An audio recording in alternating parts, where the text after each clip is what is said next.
So ito na mga katapang, sasagutin ko lang mga bashers dyan na supporters ni Pacboy. Actually, kakawin lang namin ni Chiriwet galing sa Falls. Kung napapanood yun sa vlog niya. Ngayon, sasagutin ko lang mga parata ng mga bashers dyan na inaga ko doon si Chiriwet kay Pacboy. Boy Tapang, galit na galit dahil nga sa mga bashers. Nagaw daw niya si Cherry White. Maraming nagko-comment, nag-message sa personal account ko, nag-message sa page ko, na inaga ko si Pacboy, kapaldo ng mukha ko kasi mga agaw. Ngayon, sasagutin ko yung paratang nyo. So ngayon, magkwentuhan muna tayo ha. Pakinggan nyo to. So bago kami nagkarelasyon ni Chiriwet, bago kami nagka-jowa, nasa Manila pa si Chiriwet, nag-uusap na kami, nag-video call. Ang gagawin lang sana namin is collaboration. So, make the story short, tinanong ko si Chiriwet kung may jowa ba siya. Anong sagot ni Chiriwet? Wala akong jowa, matagal na akong walang jowa. So, siyempre ako yung taong hindi may pagka-marites, hindi na ako nagtanong about sa kanya. Kung about sa kanya kay Pacboy, ang sa akin lang is komportable na ako na wala siyang jowa. So, siyempre, ako din naman na wala akong jowa. Okay, ganito, make the story short.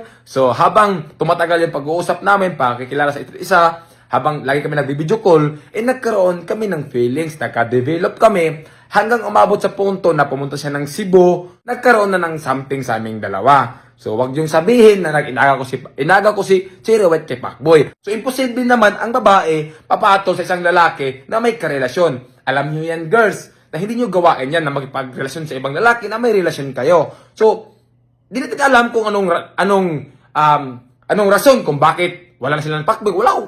Ayaw kong mag-tell niyan kasi sila lang daw nakakaalam. So, ang sa akin lang, si Cherry, bago kami nagrelasyon, wala siyang jowa. So, wala siyang jowa. Hindi ko inagaw si Cherry. Hindi ko inagaw. Alam niya ni Cherry, hindi ko siya inagaw.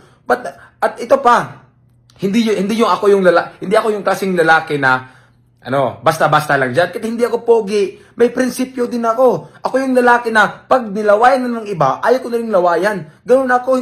Hindi ako yung lalaki na makipaghati sa isang babae lang. Ayaw ko na may kahati. Kaya wag yung sabihin na nang aagaw ako kay Chiriwet. Si Chiriwet mismo nakakaalam niyan. So hindi ko alam kung anong rason nila kay Pacboy. So ang sabi lang sa akin, matagal na siyang walang jowa. So hindi ko tinanong sila about sa kanila ni Pacboy. Yun lang kasi privacy nila yan. So ito pa, naiinis ako eh. Kasi sabi nila, content lang daw kami ni Chiriwet. Naintindihan ko kayo kasi nga nangyari sa akin nung nakaraan na nag-reveal ako ng jowa na hindi ko jowa. So ngayon, imposible naman na content lang kami, di ba? Halos na yun sa vlog namin, puro nangalaplapan. Sasabihin nyo, content pa rin?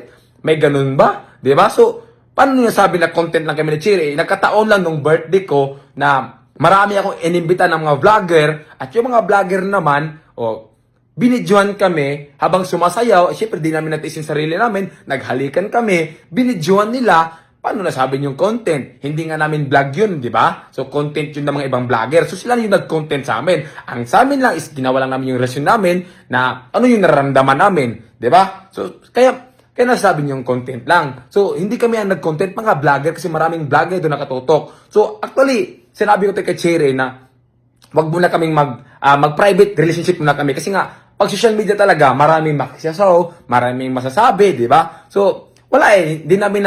Hindi namin natiis yung sarili namin na gawin yun sa birthday ko. So, maraming mga vlogger nag-video, kaya ganun yung nangyari. So, sige lang, hayaan nyo na mapatunayan sa amin na hindi content lang itong ginagawa namin. Sabi ko nga kay Cherry na itong ginagawa namin is bonus na lang to sa vlog. Itong pinapakita namin sa inyo, bonus na lang tong anong meron kami sa relasyon. Kasi hindi ko rin naman gusto na mag-reveal sa social media. Nagkataon lang talaga na yung nag-reveal is yung mga vlogger doon. Maraming nagbibideo na naghahalikan kami, di ba? So ano pa yan? At yun lang kinainisan ko na mang-aagaw ako ng jowa. Hindi ko yung gawain ng mang-aagaw ng jowa. Kung alam ko lang na may jowa si Cherry, ba't ako papatol doon? Ang mangyayari lang sana doon is collaboration. Magkukolab lang sana kami ng vlog.